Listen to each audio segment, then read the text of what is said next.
Hey, Christ is in our midst. I'm wondering if y'all can hear me. I'm trying out a new thing. Let's see here. Yeah. So I'm trying out a new lapel mic that I've got plugged into my H1 Zoom. So if somebody can let me know, I guess you'll let me know if you can't hear me. You'll say, hey, dude, we can't hear you. It's good to be back with y'all. Welcome to Father Anthony's therapy session, where Father Anthony just talks about whatever comes into his fool head. It was a wonderful weekend. This weekend it was the July 4th weekend, so today is, today's the 6th. You know, July 4th is always a great day. And here's a little bit of trivia. So it's the summer solstice. That's right. July 4th is the summer solstice on the Orthodox liturgical calendar. So you can have all kinds of fun with that. Yeah, so there's a backstory. You didn't know this. But, well, maybe you did. But a substantial group of the founding fathers were Orthodox Christians. And they decided that they would sign the Declaration of Independence on the summer solstice because, well, there's a disagreement. They were going to push it off until, September 14th. But they decided, because there were also some pagans that were on the old calendar who said, no, the summer solstice, this is a universal celebration, the triumph of light over darkness. So we're going to sign the Declaration of Independence. No, you see, none of this works, right? You understand, this is why it's so funny, at least in Father Anthony's mind.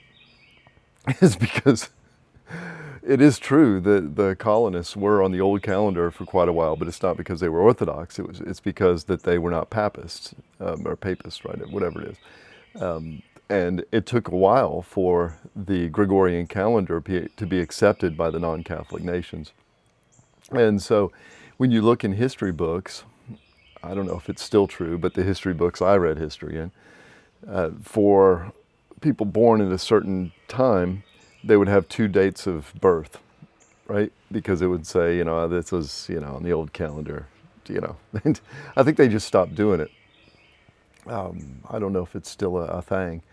But even so, it's drifted since then because it drifts one day every time that there is you go over a century, unless it's a millennium, right?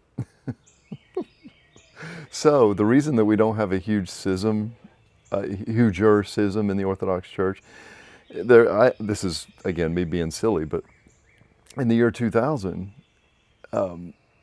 every 100 years, the calendar is supposed to drift a day, right? You know this, right? The Julian calendar that is used for liturgical purposes in most of the Orthodox Church. So it didn't drift a day because it had an extra zero, right? Or else, can you imagine? Oh, you tell a Russian Orthodox or a Ukrainian Orthodox, hey, Christmas is going to be on the 8th this year. No, is outrage. This cannot be. Right, but it would have been. That would have been the truth. And the complication comes out. And I know y'all are saying, no, Father Anthony, Christmas is always on the 25th. And it's not Christmas, it's Nativity. Thank you very much, Karen. I appreciate that. No, the point is that, yes, we do keep two calendars, right? But one of them dominates our activity. And so many people, priests and theologians and the astute watchers of YouTube videos that have priests talking about nothing, most people, if you ask, Koli Rojstva, right? It's when is Christmas? When is Nativity? Oh, of course, it's on the 7th. and of January. And of course, they know 25th, but in the mind, that's it. So it would have been a lot of fun. But anyway, so July 4th is June 21st on, if you add 13 days, which is where we're at, the difference between the new and the old calendar is 13 days right now. And so it just works out that July 4th is the summer solstice on the on the Julian calendar. And so we celebrate with fireworks. A celebration of our independence from darkness. I love it. You can't make this stuff up. Oh. Bo likes it. Bo likes it. I'm not sure. I don't know, y'all. I don't know what he's on about. Something got him really excited, though. It's not the chickens. It's not the chickens. I suspect maybe it's a squirrel. Squirrel. Well, here. All right. So let's enough silliness about the calendar, but that is pretty funny, right? That we celebrate the summer solstice on the old calendar with fireworks, and by remembering our independence from tyranny. Isn't that cool? You can use that. You don't even have to cite me next year. Just go ahead. You can use it. Let's spread this thing. But let's talk about other stuff too, but on the other side of our prayer. All right, so let's say the Jesus prayer together. All right. Breathe in slowly. Lord Jesus Christ, Son of God. Pause. Breathe out slowly. Have mercy on me, a sinner. Pause. Breathe in slowly, Lord Jesus Christ, Son of God. Pause. Breathe out slowly. Have mercy on me, a sinner. Pause. Last time. Breathe in slowly, Lord Jesus Christ, Son of God. Pause. Breathe out slowly. Have mercy on me, a sinner. Pause. Okay. Fantastic. Resume normal breathing. It looks like this, oops,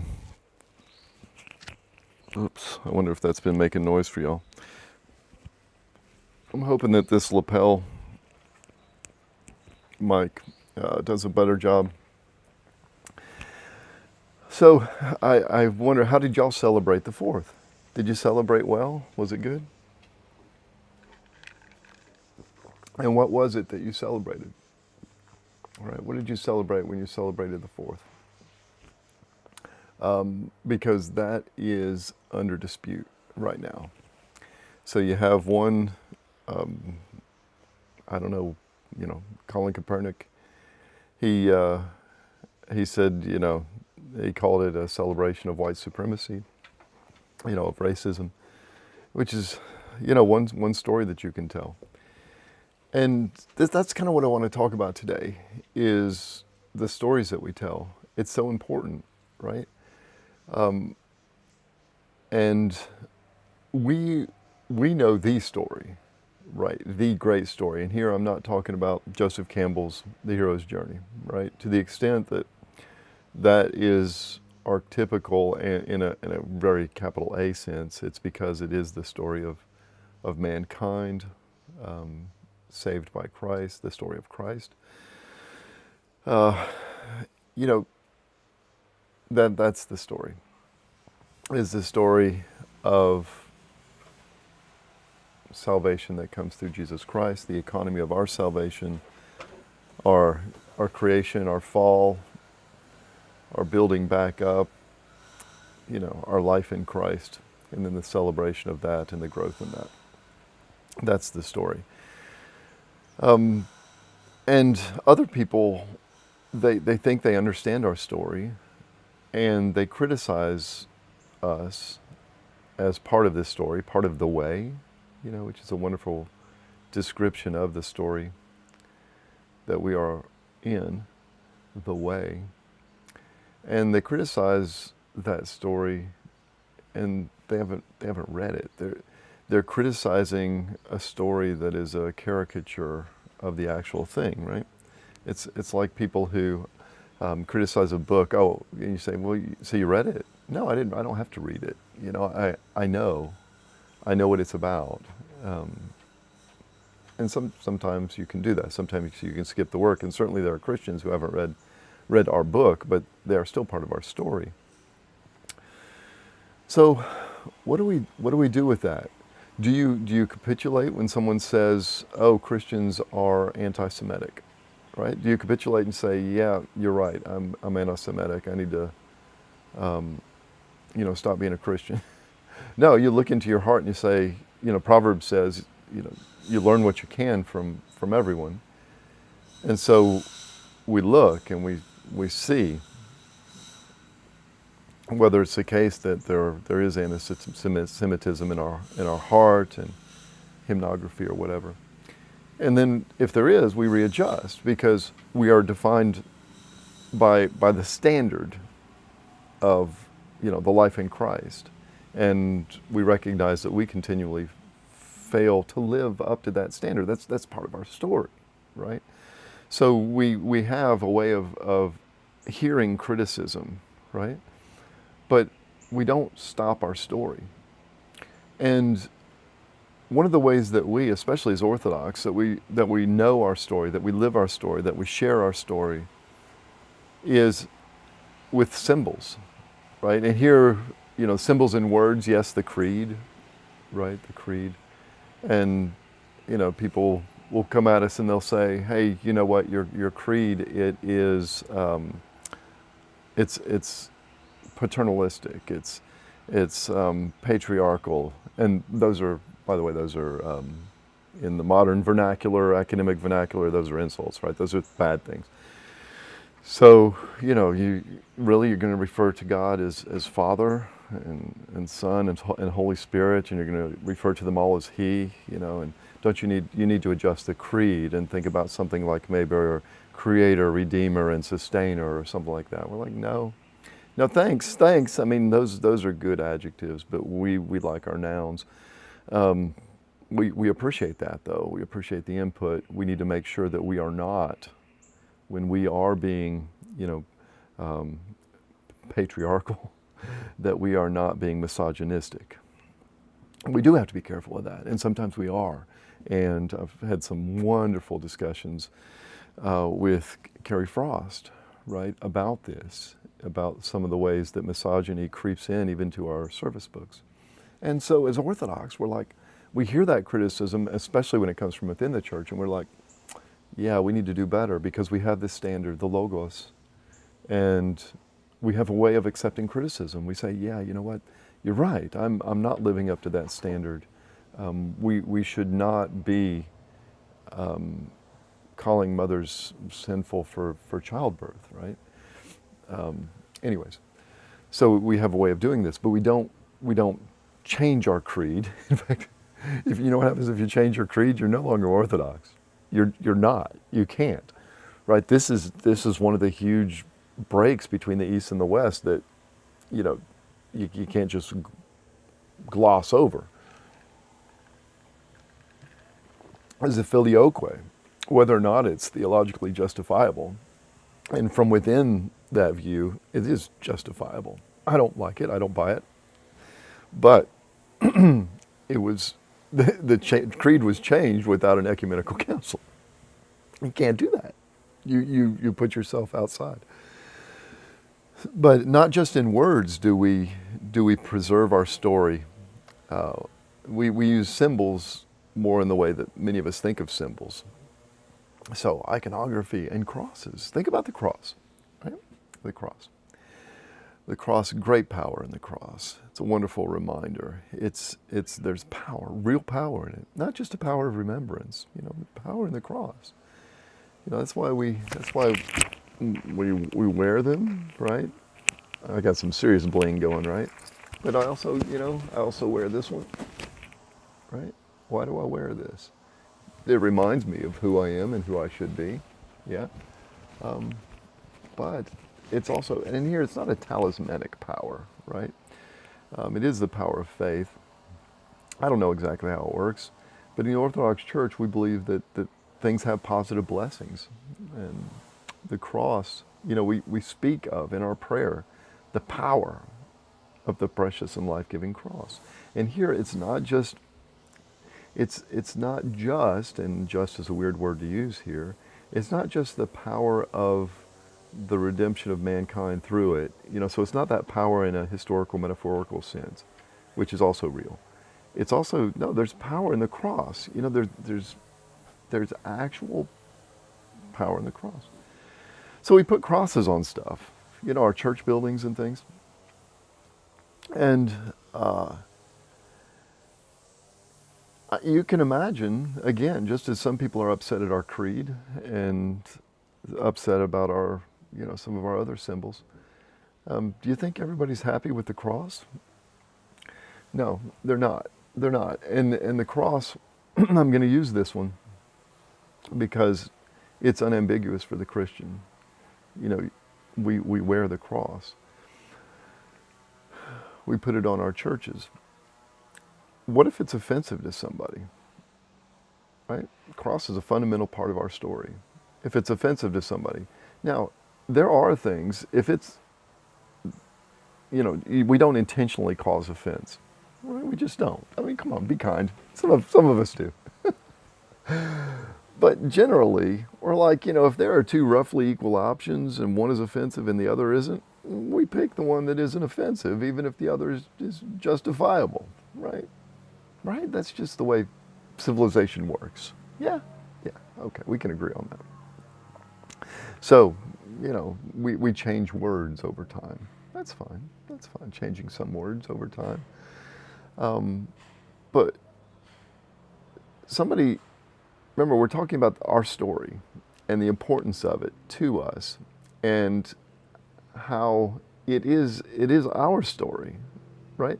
And so when people from outside the story start telling us, oh, your story's bad, or your story, you shouldn't use that symbol as part of your story because I find it offensive. This happened, by the way. This happened in this huge civilizational thing, right? Late first millennium and continuing to now. And that was because of the iconoclasm of Islam. Okay? So, forgive me. I am going to say some things about Islam that points out that Islam and Christianity are not the same. If that is offensive to you, you've had your trigger warning. Islam is iconoclastic, right? They reject the use of non-written symbols. So you cannot use, within their religion, you wouldn't have iconography of, their prophet. You just wouldn't, right? And so, when the Muslims took over Christian areas, which is where a lot of their growth came from, right? When they took over Christian areas, they would ban outside icons, right? And so what do you do, right? And ban the ringing of bells. That was part of it too. That's where we got, by the way, the wooden bell that we sometimes use, right? So what was the response? Well, St. John Damascus, he was a wonderful theologian. He gave us a comprehensive catechism of the church. He gave us a wonderful defense against heresies. 100 and, what is it? I don't know. I can't remember numbers. Lots of chapters, lots of different heresies that he refuted, including the heresy of Islam. And he responded also, he was a pastor, right? So he had to respond to, people having to make decisions. What do we do with our icons? What do we do with our crosses? And he's like, we need these things. This is our story. We can't change this because people don't like it. And so that was a question of authority. But think about it also in terms of day-to-day things. So someone who's a pious Muslim, what is there going to be? What is their reaction to seeing an icon, or even of seeing a cross? Okay, if they are, not used to a lot of pluralism, diversity, and things like this, of course their feelings are going to be, look, stop, right? I even had a pious Muslim, ask me why I was wearing a black cassock, why I wore black, and within her culture, black was a symbol of evil. And so, the idea that a cleric, was just affirming so much for her. Bless her heart. And, and so what do? Do we get rid of these things? Do we get rid of our crosses? Do we get rid of our icons? They're part of our story. You can take them from my cold, dead hands. I don't have these things to cause offense, right? I'm not putting this out here to offend you. This is who I am. Let me tell you the story behind it. Now they have their own story behind it, and for some people the cross is a symbol of oppression. It's the symbol of Western imperialism. It's got all these isms, these bad isms behind it. And so that's the story that this represents for them. Well, okay, you can make up any story you want. It's my symbol. I'm wearing it. Let me tell you why I'm wearing it. I'm wearing it because Lord Jesus Christ suffered and died on a cross for our salvation. For our salvation, for the salvation of the cosmos. And I celebrate this act by wearing this cross. This is a sign of love. It's sacrificial love. It's not a sign of dominion or anything like that. Okay, so it's part of our story. Now, what's going on right now is so interesting because we have different stories about America going on. They're being told, and you can tell, and where the rubber hits the road, right, is the symbols. What's to be done with the symbols? And there are some symbols you're like, yeah, you know what? Stars and bars. 20 years ago, I was like, yeah, stars and bars. This is what it means to me. It means, yeah, I grew up with it. It's part of my Georgian flag. I didn't grow up around slavery, racism, segregation, none of that. It's just a part of being a Georgian, and I love being a Georgian. That's my flag. Okay, later on, it's one of those things, if they're roughly equal, well, come to find out, there's a substantial proportion of Georgians and Americans who are like, that's not the story that I tell. And I said, well, what's the story you tell about this flag? You heard about this thing called slavery, right? You heard about this thing, right? Like, yeah, I heard about it. That's part of that flag? You're like, duh. And so you're like, yeah, you know what? It's not what it meant to me. And it's not what it means to the people who put it on their cars and stuff. You get that, right? And they're like, well, yeah, maybe it is, maybe it isn't. No, it isn't. It isn't. But because it's so offensive, for goodness sakes, let's take it on. Why would I, intentionally choose something like that? You don't, right? And there are some people who are, my neighbor is mowing his dirt.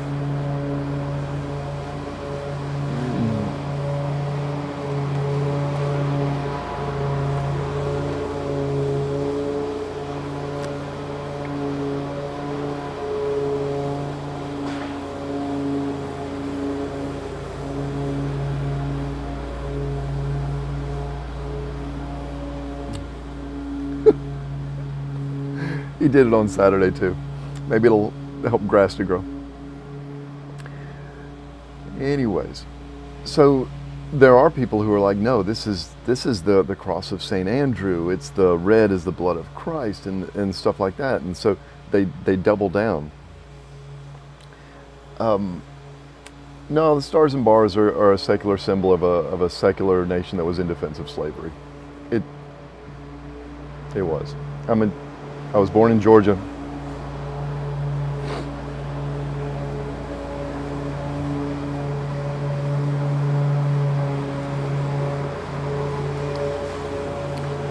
But here's the thing.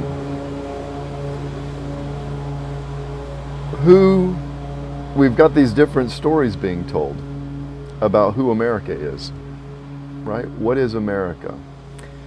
And, you know, the story that I'm a part of, the America that I'm a part of, has a certain trajectory to it, right? My people, the Perkinses, the first one came over in the 1620s and was part of that Massachusetts settlement. His son came over later, helped establish, was one of the first settlers of New Hampshire, right? And, you know, early move to Rhode Island. I like to think that that's because, you know, they got kicked out of the puritanical other parts of New England, but I don't know. And that they came so that they could have freedom, because the part of the world that they lived in before, there were, you know, the wars had not started. The big war had not started in England with Oliver Cromwell, but it was heading that way, right? And so the Midlands part of England, you know, it was very divisive. It was not free. There were also not all that many opportunities. You know, if you have large families, even if you come from a rich family, you're not going to end up with land. What are you going to do? Hey, there's this other place, you know, that there is land. There's also, you know, freedom. And so they went. And they went as Englishmen. I'm sure they went as English. And so they came over in the early 1600s when, you know, it was still, that's the frontier, right? That's the frontier. And they came looking for a better way of life for themselves, for their family, both for, you know, some people like to divide religious from economic, you know, refugees, right? No, these, even the shopkeepers and the, you know, the blacksmiths, they were religious people, right? So it was all tied up as part of the same thing. And so they came and they just forged out a life, right? Sometimes they were friends with the people who were here before. Sometimes they weren't. You know, it was real life. I'm not, you know, celebrating all of it, right? In Rhode Island, there were some terrible things that happened with the Native Americans there. My family was, I don't know, probably involved with it, right? There were wars, there were battles, and so on. But what they did is they set up a way of life that was based on this higher standard. And they encapsulated that in 1776 with the Declaration of Independence. All men are created equal, endowed by their Creator with certain inalienable rights. Life, liberty, pursuit of happiness, right? It's, and that's the standard. And it's the secular equivalent at a lower level, right? I'm a Platonist. It's a secular equivalent of us having the standard of the Logos, right? That is our standard. I don't live up to that standard, but I continually adjust myself so that I'm closer to that standard. Living in the Logos is a mystery. It allows for continual growth. You know what? As Americans, it's the same way. We set up this goal. And that's the story of America that I tell. We have this fantastic goal. We have this aversion of tyranny and of a lack of liberty. And so we're continually readjusting. You know, and one of the biggest readjustments that some people actually call the American Revolution was the Civil War, right? The war between the states, where, you know, finally we had to settle with we had to begin to solve the fact that the ideals were not being met when it came to a substantial portion of the population. We also had to deal with the fact that women were not treated according to that same thing. Men really did used to mean mankind. So it was all humankind. All humans are created equal, right? And we had to adjust to that standard as well. And that's the way that I see America. And you know, what does it mean to be American? It's not based on this. I'm not more American because my people have been here for 400 years. I'm no more American than the immigrant who just moved here down the street, right? That's that's part of the story. That's the way that I tell the story. Now, do I have more opportunities than they do? Darn right I do. Yeah, I do. And they've got 5 talents and I've got 10. That's where we're at, right? And if they don't have the same opportunities because of some kind of, you know, legal thing that discriminates against them, then we need to fix it, right? Because we have this standard. All humans are created equal, right? And within these borders of America, we can't control what goes on outside of here, but within these borders where we exercise sovereignty as the gathered citizens electing our representatives, we're going to make sure, we're going to do everything we can to make sure that justice is blind and that everyone has that equality of opportunity. Right? That's the story, and it's a continual adjustment. Sometimes it's 2 steps forward, 1 step back, 1 step back. That's the way it is, by the way. That's the way it's been with race. Civil War, 2 steps forward, right? Then a step back, right? You're like, oh man, Jim Crow, all that kind of stuff. You ruined a huge opportunity here. Then we do some more, 2 steps forward. And then there's retrenchment.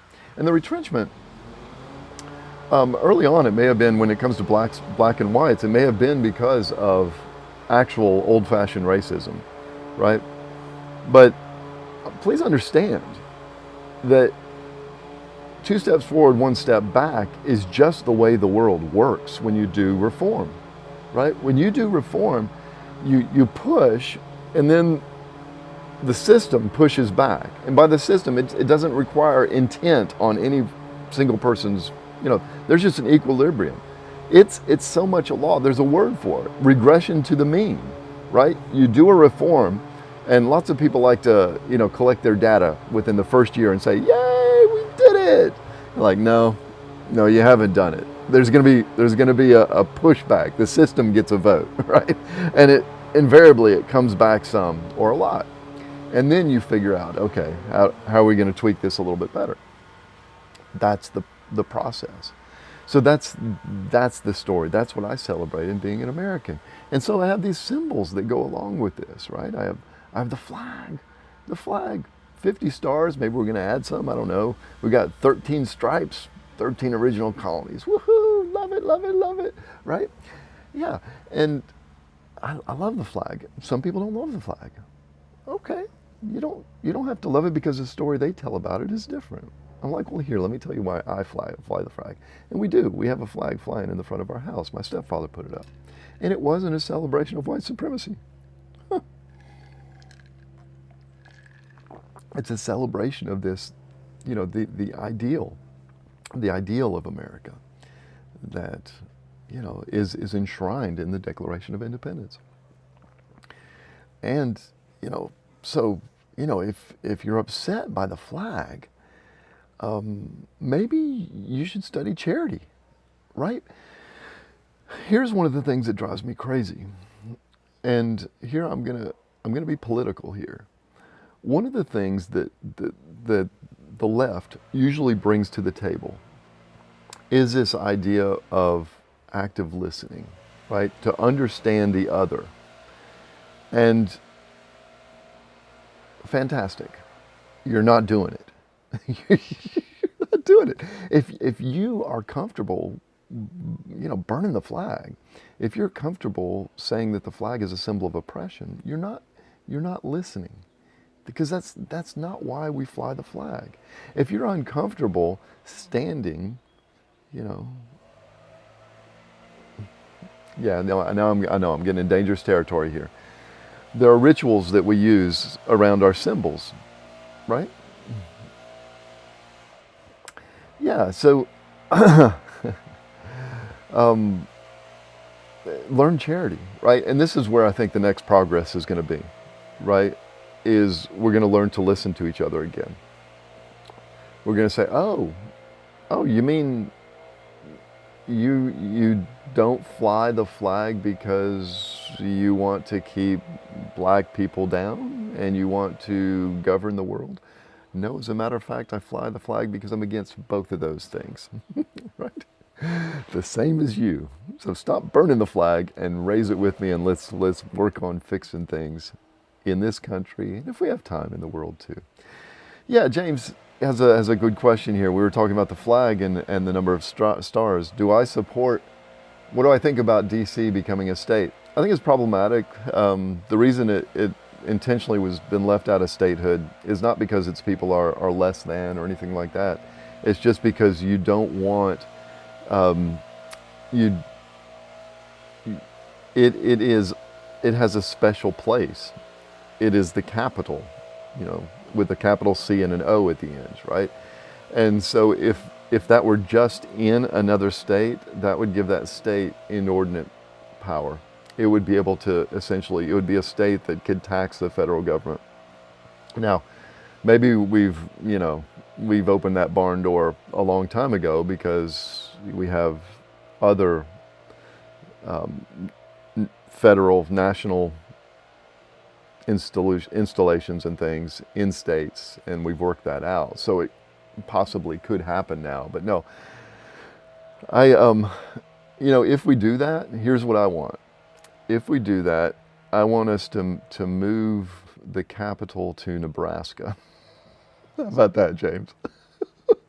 DC can become a state, and as the second part of that law, or that amendment, whatever it takes, we're going to move the capital to Nebraska, to the middle of the country, right? Figure out where that is. I don't know. Is it somewhere in western Ohio? There's probably some city called Central, right? That is the center of America. They measured it from all four corners. Yeah, but I'm, all for Puerto Rico becoming a state. Yeah, let's get it done. There's no magic to the number 50. Yeah, I think, and I think that might be a good reminder, right? There is magic to the number 13. All right, we're not going to go back in history and say, oh, by the way, Florida, you didn't know this, but no. Or take Georgia away because, it was so insignificant. No. Yeah, so stories. We have to know our stories. And we have to be willing, don't let other people define your stories. Yeah, so this is useful for evangelism, right? For the story. So you meet somebody who can't stand Christians, can't stand Christianity, and you're like, so tell me about it. What is it that you can't stand about Christianity and about God and Christ? And then they'll tell you. They'll say, oh, well, God hates gay people, or whatever it is. And I'm like, wow, I wouldn't worship that kind of a God either. My God, he loves everybody. You know what? Our theology, our understanding of God is that if there were a single sinner in the world, that he would die for that one sinner so that they would be redeemed. That is how great his love is. So, yeah, I wouldn't worship that kind of, why else? Why else don't you like? Well, I can't stand Christians because they're hypocritical. Yeah, hypocrisy. There's no hypocrisy on the left, is there? No, don't say that. Sarcasm doesn't work. You say, oh, tell me about the hypocrisy. What specifically? And they're like, oh, and in the 80s and 90s, it was all the sexual scandals with Christian leaders. Now, some of it's about money, prosperity gospel, all this kind of stuff. There's plenty of room for it. You can drive a truck through that, right? Any truck. I say, yeah. And then you agree. You say, yeah, I can't stand that either. And they'll go through the list, and you're like, yeah, I don't like that either, man. I think, yeah, man. And then you can finally say, once you validated them, right? You said, yeah, we're both human beings. We both, love and care and can't stand evil. And to the extent that God, the God that you hate is evil, yeah, that's not the God I worship. Then you can say, let me tell you about the story. Let me tell you about the story. And just walk them through it. right? Walk them through our understanding of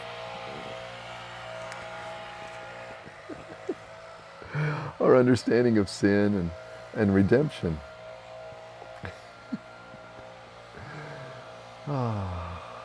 Yeah. Don't let them redefine your story. Don't let them.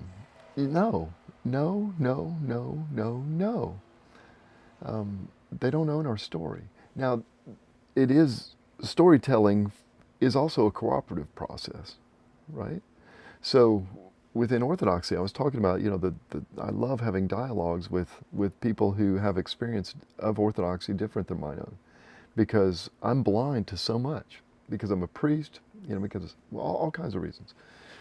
So I have friends that I trust and who trust me, so they can say, this is how we're not living up to our story, right? And so then we do that. I mean, one of the things that's going on right now within Orthodoxy that I like is our story has been preserved a lot, at least for the last 1,000 years, a lot by monastics, right? And monastics love monastics.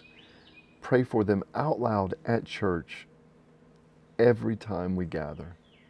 Okay, even when it's not written, I'll add prayer for monastics, right? Because I think the monastic ideal has to be something that is central to our story, because they provide a witness that we need. Right? But so do the rest of us.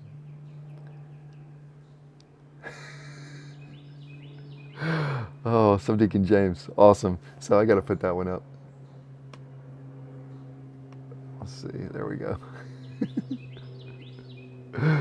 Yeah, we have room for one more.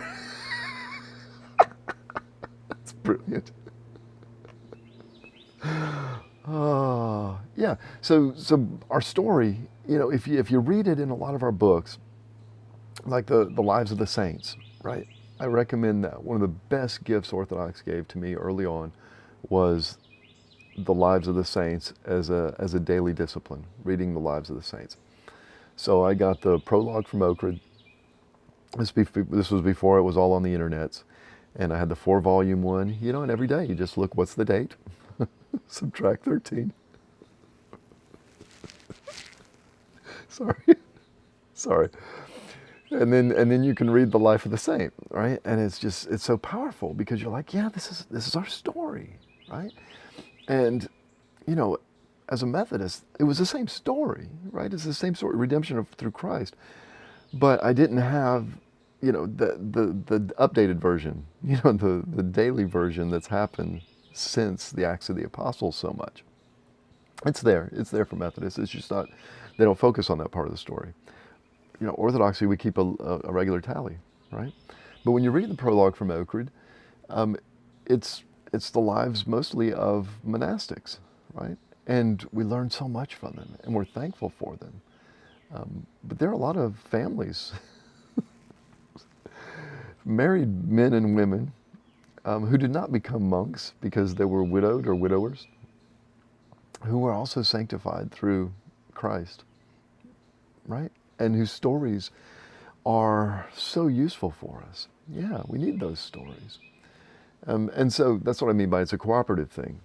So now we're like, yeah, let's everyday saints. Let's find some saints that you might know, even if you don't go to a monastery, so that we can benefit from their example as well, right? So it's a cooperative thing. And so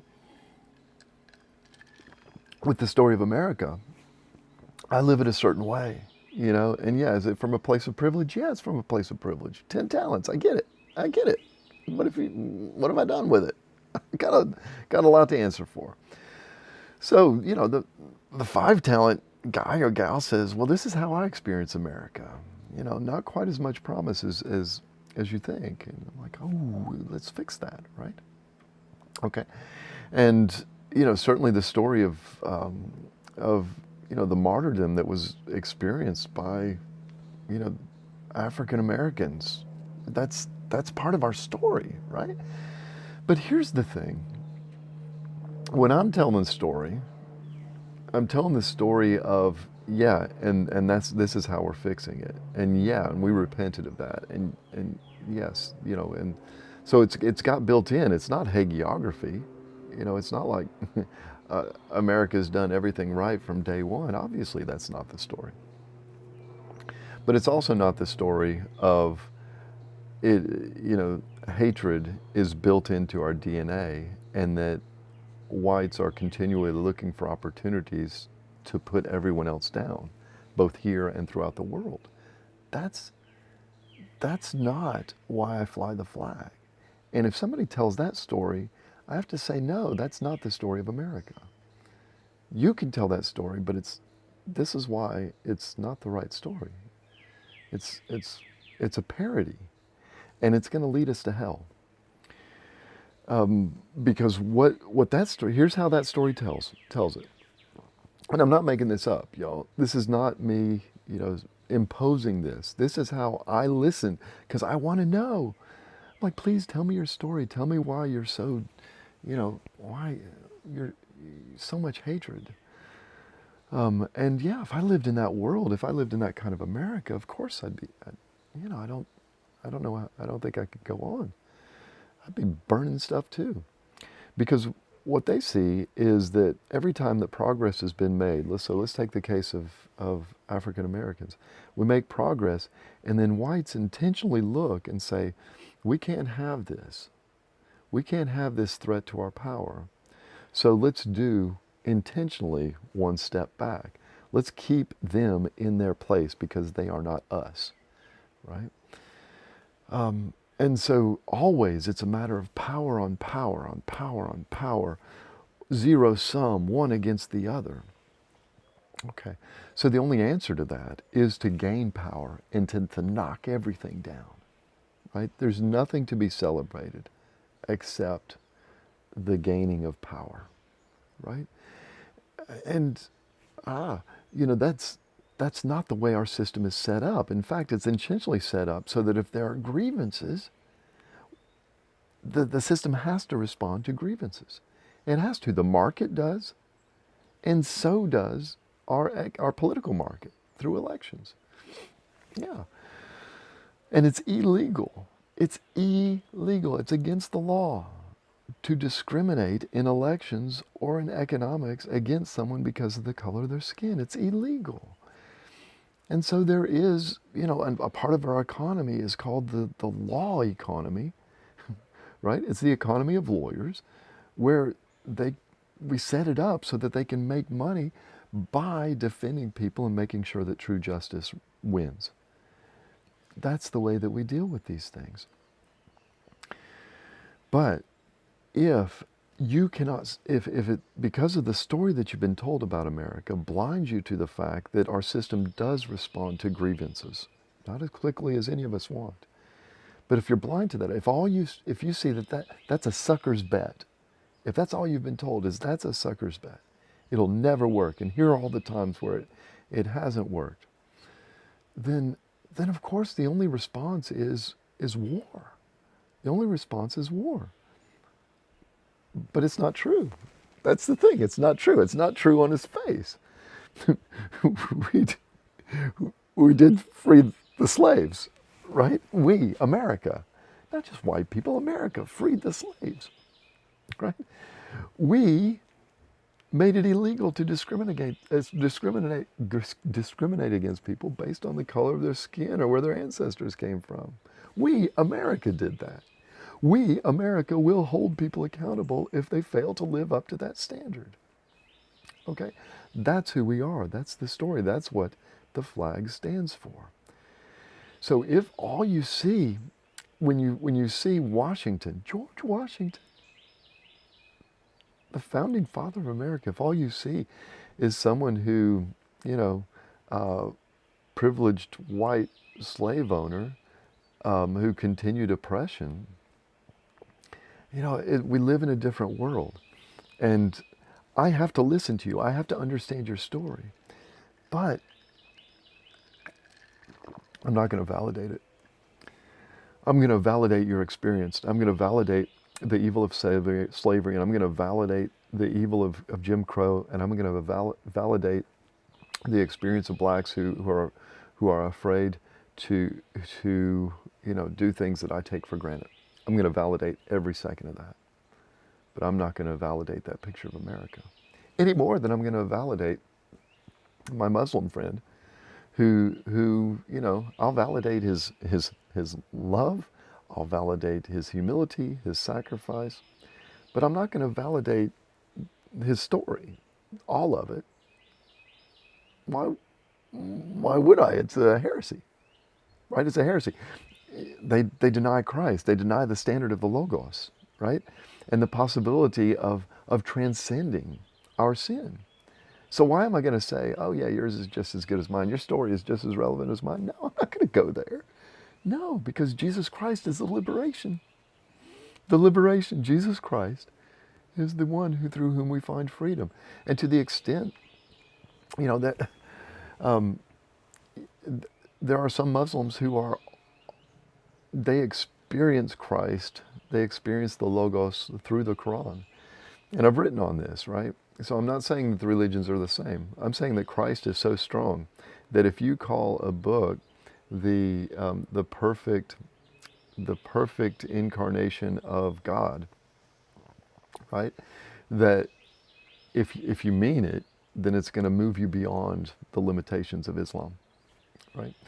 And so when someone like that hears the Gospel of St. John, and especially the first chapter, they're ready to call things by their proper names, which is to call the Logos Christ instead of the Quran. Anyways, I'm not going to validate that part of their story, nor am I going to validate the story of America as having hatred and racism in its DNA, because it's not true. Not only it's not true, and when you tell that story, there is no way to transcend. There is no way to move beyond the now. There is a way to improve the situation of African Americans. They can, take over the system, right? But the story that I tell about America that is true, also fits the facts, right? Is the one that allows for transformation, allows for the improvement of us all together as Americans, where it's not zero sum. It's me as a pastor and a servant of my neighbor, building that person up as I myself am build it up, right? That's the story, right? And it's still a secular story, right? It's still a secular story, but I hope you understand. You do not have to accept the limitations of other people's stories, and you do not have to allow them to retell yours. You don't have to accept it. There are people, everyone, there are people who tell my story in a way that just isn't true. It's not true, right? And, I try to get to know them so that they can know me better. And then, if they still tell that story after they know me, I have to maybe admit that maybe their story's truer than the version that I'm telling of myself. But you don't have to do that. You don't. You just don't. You don't have to. So when you go into a biology course and they explain marriage as being the result of a biological imperative, and that marriage and all these rituals are just evolutionarily fit ways of preserving certain genetic inheritance. You can hear that story, okay, but don't let it redefine your relationship with your wife. That'd be madness. That'd just be madness, right? Right now, we're having, it's not a war. We're having two different stories being told, and it's almost to the part where it is, like Christianity and Islam, where they just, Islam says this about Christianity, Jesus was a prophet, right? And all this, and Christianity says these things about Islam. But, at some point they're incompatible. That's what it feels like. So when the media reports, whatever your feelings are about President Trump, go read the actual speech that he gave at Mount Rushmore. Go read the actual report, and then go read the reporting of it from people who are telling that different story about America. Because that's what he was doing. He was affirming this, what I would say, more traditional, and you can say white, whatever. It's the more civic, it's the civic national version of America. It has nothing to do with white or black. And he was presenting it. He's saying, look, this is who we are. Boom, boom, boom, boom, boom. We are against racism. We are for equality. And this is how we preserve our story. And he says, George Washington, and he brings up these figures, and he says, this is why we celebrate them. And it's nihilism to tear all that down. It's nihilism. He didn't use the word nihilism. That's what he was doing. And so when the media, many of the media read it, supposedly the center media, right? They come out and they say that it was divisive. Well, yeah, it's divisive. It's divisive in the same way that if a Muslim comes and preaches, the Quran to committed Christians, or a Christian evangelist goes and preaches Christ crucified and resurrected to a bunch of Muslims, right? That's how it's divisive. It was a pretty good presentation of civic America, and he's not the best standard bearer for it. Oh, man. Whew, that's being charitable. Yeah, it's, but the words themselves, were this idea of a civic America, this idea of a standard that we are continually called to move up to, right? Not there yet, but moving forward. 2 steps forward, 1 step back, because change is hard, not because we're racist. Last thing that I want to talk about, we didn't get to aliens today. Oh, well, let me throw in one thing. Yeah, so watch one of my favorite patriotic movies. You have to watch a patriotic movie on July 4th weekend. July 4th, whatever. And usually it's The Patriot. I think that's the best patriotic American Revolution movie. If you have favorites, let me know. But we decided to watch another one that's awesome, right? Independence Day. Ooh, fantastic. Oh, what a great movie. And made even better now because of my friendship with Deacon Tim Kelleher. Yeah, Deacon Tim. He's been a guest on this show, right? He's in there. Watch it. You're like, man, that's his smiling face right there. He's the one. He did a great job. He was part of the story of saving us from aliens. Fantastic. So the last thing that I want to talk about, let's see if I can do this. No, let's end there. So let me just finish up with a little bit more about aliens. So talking about C.S. Lewis, do you remember that? So there's this list that you go down when you have to ask yourself or ask your bishop, can I baptize this alien? And I believe that we would need an Bobby likes 1776 the musical. Okay. Hamilton's up there too. So if you want to ask, we're going to need an ecumenical council if we run into aliens to figure out if we should baptize them or not. So, but we go down this list, right? Are they sentient, right? Or are they just acting on instinct? Are they capable of moral decisions? Yes or no? If so, have they fallen? So looking at the aliens in Independence Day, where were they? Where were they? Well, the way that they were presented and the way that they defined themselves in that very brief time when they took over data from New Generation, Star Trek New Generation, and then, mind melded with the president. No, They were sentient animals that were like locusts, is the way the president described it, right? So would you baptize them? No, because they're not capable of moral thought. They're just going out and conquering, right? So it wouldn't even come up. So there you go. I did manage to speak about aliens. And yeah, appreciate it. So July 4th, man, celebrate it. Celebrate America. Celebrate it not just because of what we are. And we have brought, look at what we have done. Look at the prosperity. Not just in this nation, but the prosperity that we have brought to, we've been the engine of prosperity for the world, right? People define us as imperialist. No, it's really not. We just want to sell stuff and buy stuff. And in order to do that, you need to have a safe place where people aren't stealing things all the time.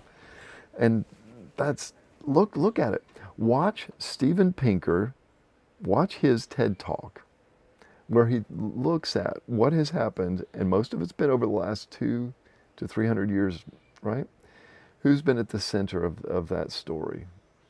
This progress of reducing poverty, reducing starvation, reducing death by violence, all these things. Who's been at the center of that? The idea of people who are dedicated to this idea that all humans are created equal and endowed by their Creator with certain inalienable rights.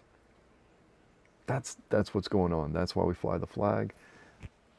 That's why we put our hand over, sorry, I probably just hit the microphone, hand over our chest. That's why we salute. And honestly, there's plenty of room for kneeling, this is my opinion, for kneeling during the national anthem within that story. But not the way that Copernicus is telling it now, where it's a flag of white slavery. No.